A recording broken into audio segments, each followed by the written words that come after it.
दादाची दुःखद निधन झाल्यामुळे आम्ही महाराष्ट्रात कुठेही सभा घेतल्या नाहीयेत. न सभा घेता हे इलेक्शन अनोख्या पद्धतीने म्हणजे एक लढवलं जातं की बाबा दुःखद गोष्ट झाली, आपण सभा करणे गाजावाजा करणे हे शोभा देत नाही. मी दादांना एक शब्द दिला होता की मला उजनीसाठी एक निधी हवाय दादा. तर दादांना 1 कोटीची मागणी केल्यानंतर उजनी गाव संरक्षण भिंतीसाठी दादांनी मला 1 कोटी तब्बल 48 लाख रुपये तब्बल जास्त दिलेत आणि 22 कोटीचा एक ब्रिज मंजूर करून दिलेला आहे. सध्या माझे 24 कोटी 48 लाखाचे कामं झालेले आहेत. कोणत्याही पदावर नसताना कुठल्याही पदावर नसताना ग्रामपंचायत सदस्य नाही, माझं हे पहिलं इलेक्शन लढवतोय मी.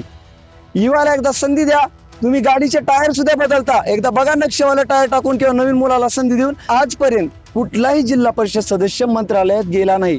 मी महिन्यातनं 3 वेळा मंत्रालयात जातो, 3 वेळा जाऊन प्रत्येक मंगळवारची कॅबिनेट अटेंड करणारा माणूस आहे. जिल्हा परिषद पंचायत समिती निवडणुकीची रणधुमाळी काही तासावर येऊन ठेपलेली आहे. येत्या 7 तारखेला मतदान होणार आहे. आज संध्याकाळी प्रचाराचे तोफा थंडावल्या जाणार आहेत आणि याच संदर्भामध्ये बोलण्यासाठी आज आपण लातूर जिल्ह्यातील उजनी गटामध्ये आहेत आणि या उजनी गटामध्ये अजितदादांचं स्वप्न पूर्ण करण्यासाठी राज योगराज पाटील हे नवयुवक मुलगा या उमेदवारीमध्ये थांबलेले आहे.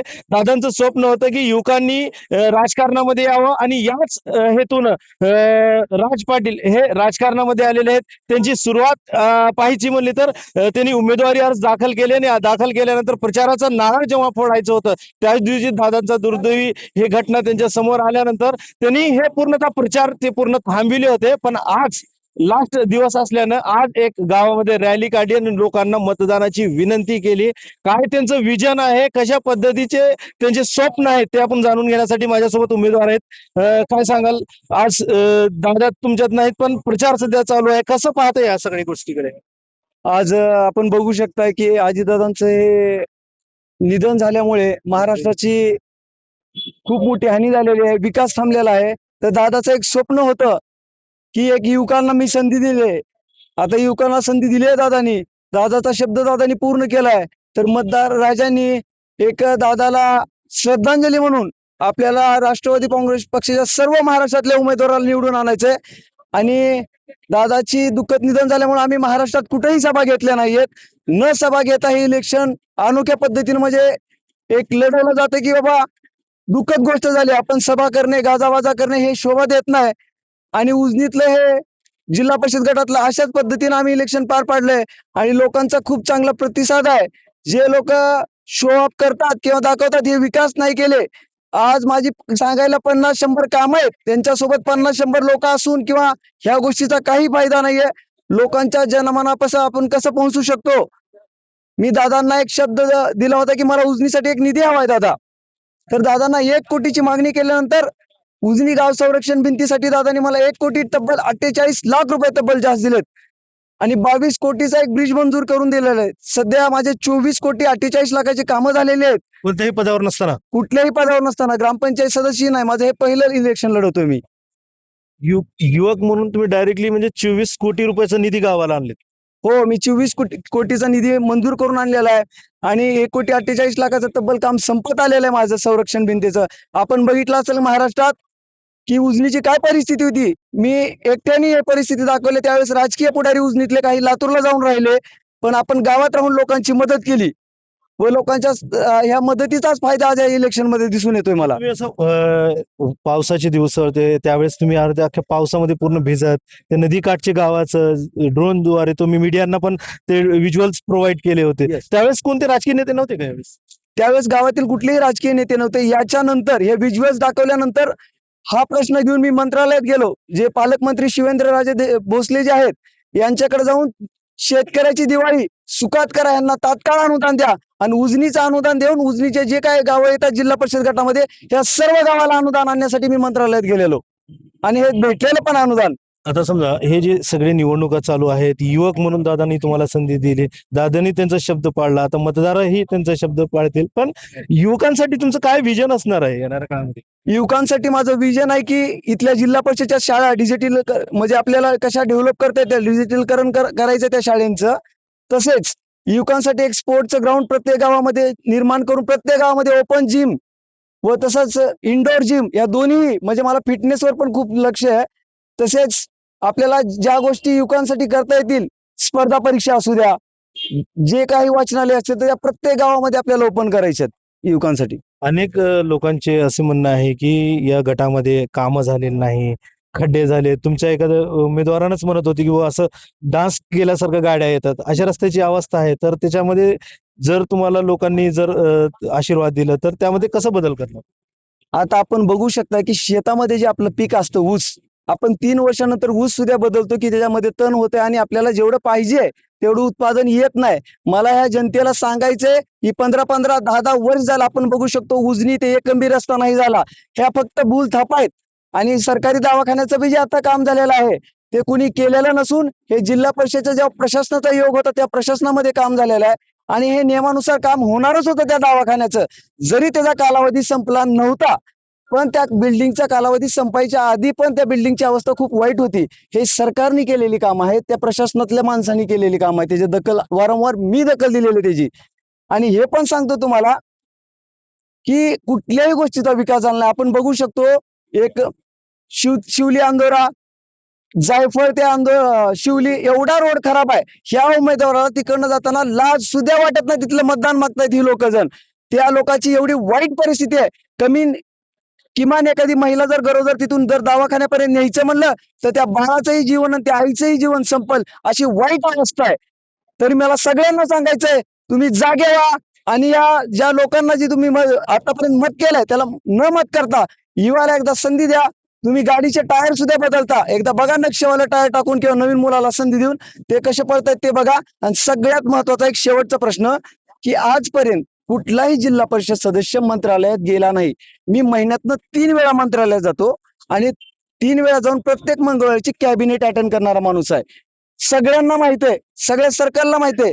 मी कुठल्या आमदार आणि खासदाराच्या फंडाला हात नाही लावत. मी जो फंड आणलाय तो डायरेक्ट मंत्रालयाकडनं फंड आणलाय.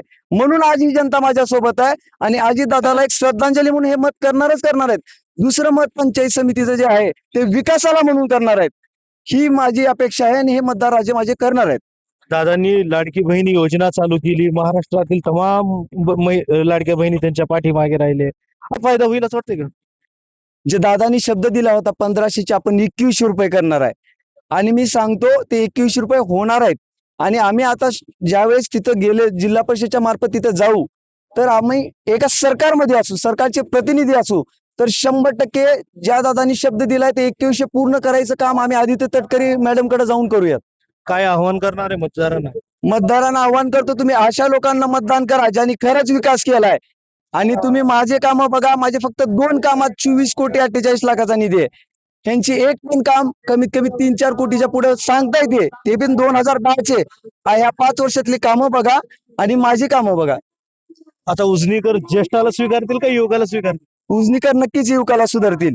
कारण की 3-4 वेळा मतदान देऊनही रस्ते झाले नाहीत.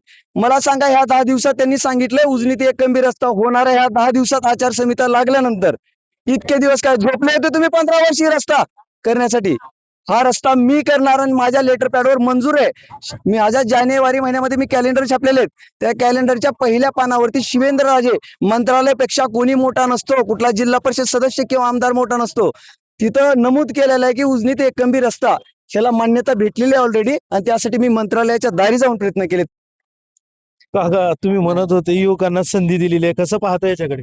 नाही युवकाला संधी देणार आता लोक आता पूर्वीच्या लोकांना कंटाळून गेले 15-15 वर्षी तेच उमेदवार राहिल्यामुळं लोक त्यांना कंटाळले ते लोक मतदान करणार नाही ते युवकाला चान्स देणार. उजनी गटातील मतदारांना काय आव्हान असणार आहे आपलं? नाही उजनी गटातील मतदाराला आव्हान हीच आहे की कुठलंच पद मुलाला नसताना राज पाटलाला त्याने समजा गावाला माहित आहे की निधी आज चालू आहे, काम चालू आहे आणि इथून मी पुढे वेळ देणार आहे त्याने गावासाठी. तुमच्या जी नदीचं जे सगळ्यात महत्वाचा प्रश्न होतं कारण की पाऊस जर पडला तर पूर्ण गाव पाण्यात जायचं. याकडे पण त्यांनी संरक्षण भिंतीचं केलेलं आहे का? नाही संरक्षण भीती सध्या चालू आहे. हं. आणखी काय राहिलेलं दुसऱ्या टप्प्यात ते पालकमंत्र्यांनी शब्द दिलाय राज मी तुला सहकार्य करतो. नक्कीच. काय सांगाल उमेदवार आहेत माझ्यासोबत कसं पाहताय कसं वातावरण आहे? वातावरण खूप चांगलं आहे. लोकांमध्ये परिवर्तनाची लाट आहे.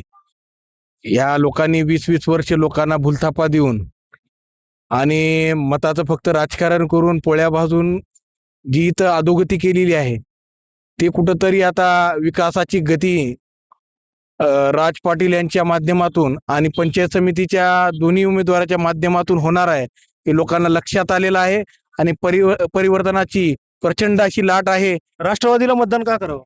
राष्ट्रवादीला मतदान ह्यासाठी करायचं की अजितदादाचे माणसं आहेत आणि अजितदादा कामाचे होते आणि त्यांचे माणसंही कामाचे आहेत आणि त्यांना फक्त विकासच कळतो म्हणूनच करायचं राष्ट्रवादीला मत. नक्कीच ही प्रवास करत आहे.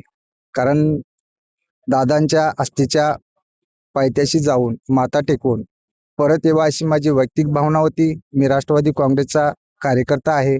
जाता जाता या उजनी गावामध्ये सर्व राष्ट्रवादी घड्याळ कार्यकर्ते आणि उमेदवार भेटले वाटेमध्ये.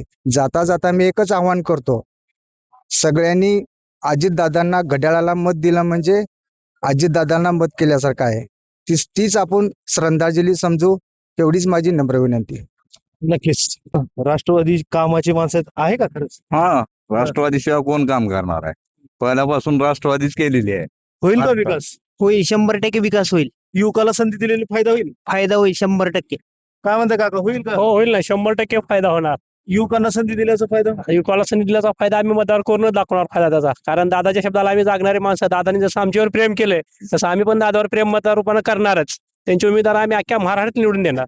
म्हणजे मतदान रूपी आशीर्वाद बी देणार आणि दादांना श्रद्धांजली देणार. रॅली पण देणार आहे दादांना मतदान रूपी. दादाचा शब्द आहे, ते शब्द पाळणारच. नाही, आता दादा तर नाही, हे प्रचार वगैरे ही सगळ्या गोष्टी होते, हे थांबले होते. आतापर्यंत हे लोक पोहोचले नाही घराघरापर्यंत. आता तुम्ही पोहोचणार का काय? आम्ही प्रत्येक ठिकाणी घरोघरी जाऊन प्रत्येक मतदाराला सांगणार की दादासाठी आपल्याला मतदान करायचं आणि राष्ट्रवादीलाच मतदान करायचंय आणि दादाचा विकास जी विकासाला मतदान करणार ते दादाला श्रद्धांजली म्हणून आम्ही मतदान करणार.